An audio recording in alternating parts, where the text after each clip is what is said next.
Você assistiu ao Vida de Artista da semana passada com Elinaldo Barros? Pois bem, o assunto rendeu, a gente gostou do papo e hoje a gente retoma.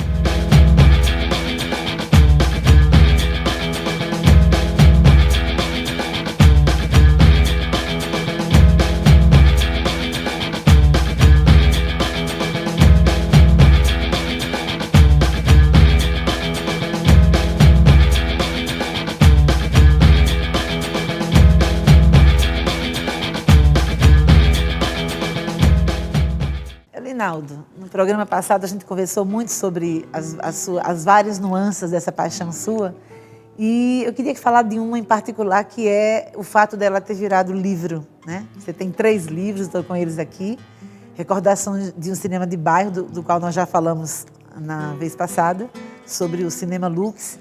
Aí tem o Rogato, a Aventura do Sonho das Imagens em Alagoas, que é sobre, acho que o primeiro filme feito em Alagoas, né? O Casamento é Negócio. Casamento é Negócio. E um outro que ganhou, é o Panorama do Cinema Alagoano, que ganhou uma roupagem nova, uma edição ampliada, né? Tá aqui, ó, bonitona. De quem é essa capa, Elinaldo? Werner Salles. Werner. Nossa, linda, ficou super bacana. Então, eu queria que você falasse um pouquinho sobre isso. Como é que você, da paixão pelo cinema, virou também um escritor que fala sobre cinema? Isso começou no colégio. Naquela época havia prova de redação. As provas vestibulares eram todos redigidos e tinha a prova de redação. E eu treinava a redação porque eu gostava de ler Jornal do Rio, como eu disse a você, e gostava de ler o Cruzeiro. E no Cruzeiro tinha um cara que eu adorava, Sérgio Porto, Stanislau Ponte Preta, Sim, o famoso FEBEAPA, Festival de Besteiras que Assola o País. E eu gostava de ler as crônicas do Sérgio Porto e fazia imitações dessas crônicas. E já me preparando para o vestibular. Eu lia também Paulo Mendes Campos, Henrique Pongete, que eram cronistas da revista Manchete, Fernando Sabino. E resultado? E lia cinema, consequentemente. Então, tinha um amigo meu, um grande amigo meu, Edson Alcântara, o professor Edson Alcântara, que trabalhava no Diário de Alagoas. E disse, Elinaldo, está precisando de um cara para escrever sobre futebol. Você quer escrever sobre futebol? Você tem que sua paixão é cinema. Aí eu fui e escrevi sobre futebol no Diário de Alagoas, isso em 65. Em 65. Aí, em 66, continuei ainda um pouquinho no Diário de Alagoas e passei para o Jornal de Alagoas, quando pessoas como Amaury Soares, Ricardo Neto, Zé Otávio da Rocha e outros que agora a memória não me foge, disseram assim, quer escrever sobre cinema? Aí, a partir de 67, eu fiquei fazendo resenha dos filmes que eram lançados na cidade. Praticamente quase hoje que eu faço na TV Pajuçara, que é comentar os filmes que entram na cidade, né? Então eu falo de filme por filme, então eu falava de filme por filme dos cinemas da época, o Lux, o Ideal, o São Luís, o Rex e o Plaza. Então eu anunciava os filmes que entravam em cartaz. Todos extintos, né, por sinal? Todos extintos por conta do fechamento dos cinemas de bairro, que foi um fenômeno mundial.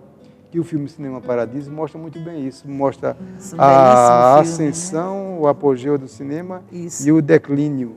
Isso é muito bem demonstrado no filme Cinema Paradiso, que é um belíssimo filme italiano do Tornatore, Giuseppe Tornatore. Ganhou Oscar, coisa e tal, ganhou Cannes. É um belo filme. Então, o Maceió, quer dizer, não é uma coisa, o fechamento de cinema não foi só uma coisa do Brasil. Começou nos Estados Unidos, com a televisão, e foi graçando de país em país. Só que hoje, cinema e televisão formam uma boa parceria. É meio que um vende o outro, né? Não, o cinema vende os filmes para a TV fechada, para o mercado DVD, para depois chegar na TV aberta. E vem do próprio veículo, né? Você vai para o cinema, aí você vê uma cena em que a TV está presente, né? E você vê na TV as pessoas que mencionam os filmes. Acho que acabou sendo harmônico. Exatamente. Ainda bem que houve um entendimento. Então, o resultado. Então, começou assim, dessa forma. E com o passar do tempo, eu comecei a comentar filme. Eu digo, não, eu vou comentar filme, não vou só fazer resenha.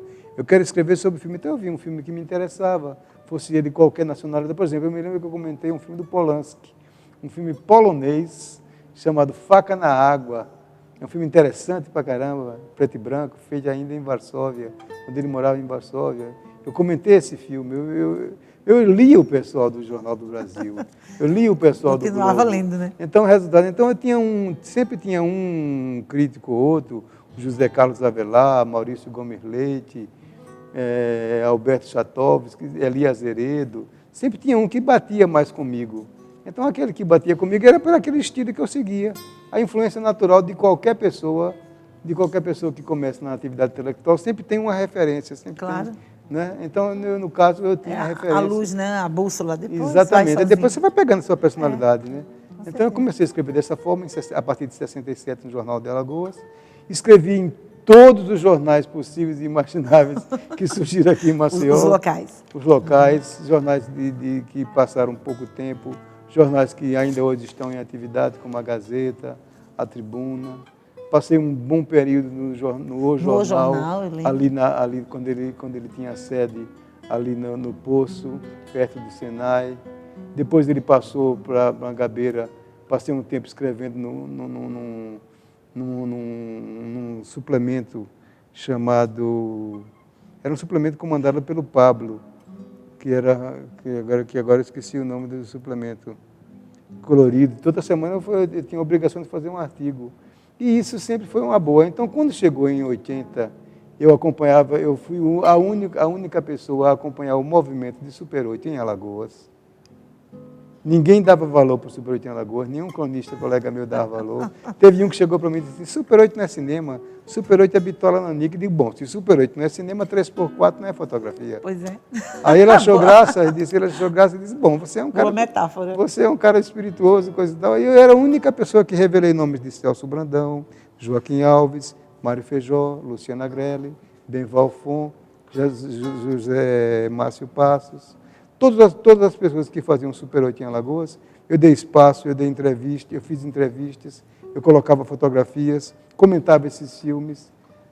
Aí Zé Maria Tenório Rocha, que é uma figuraça, um amigo meu, grande cientista da cultura popular alagoana, folclorista, Zé Maria foi meu colega de colégio estadual e nossa amizade dura até hoje.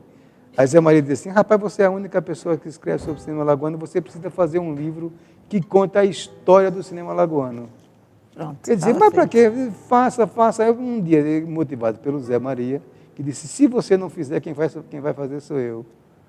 Aí eu peguei um caderno em casa, que todos esses livros que eu fiz, eu primeiro faço num caderno, à mão. A moda antiga. A moda antiga. Pego uma bica, eu chegava... Olha que eu dava aula no Colégio Guido pela manhã, no Rosalvo Lobo à tarde, no Guido à noite, depois passei para o Sermac. Eu tinha uma vida muito cheia como professor, 3 horários trabalhando. Depois passei para a Secretaria de Cultura, no tempo do DAC, depois que se transformou em Secretaria de Cultura. Quando eu chegava de casa às 10 da noite, eu tomava um banho, pegava um ventilador, ligava o ventilador para espantar não só os calores, mas os mosquitos. Os mosquitos. E ficava escrevendo até 1 da madrugada. No outro dia, 6 da manhã, eu estava me levantando para dar aula de 7. Ainda dizem que brasileiro é preguiçoso. Imagine. Aí tem resultado. Aí eu fiz o primeiro, o Panorama do Cinema Alagoano.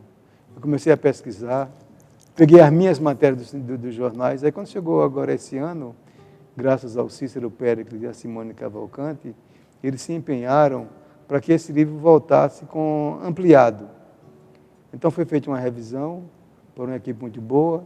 Eles tentaram vender junto ao FAO a ideia, e o SESMAC também encampou na figura do professor Douglas Aprato, da professora Edilma Bonfim, da professora Enaura Quixabeira. Então, juntamente, como eu falei, com o Pérez e a Simone, o livro voltou com uma nova feição. Renasceu. Segura aí esse cineminha. A gente vai para o intervalo e volta batendo esse papo maravilhoso com a Arinaldo.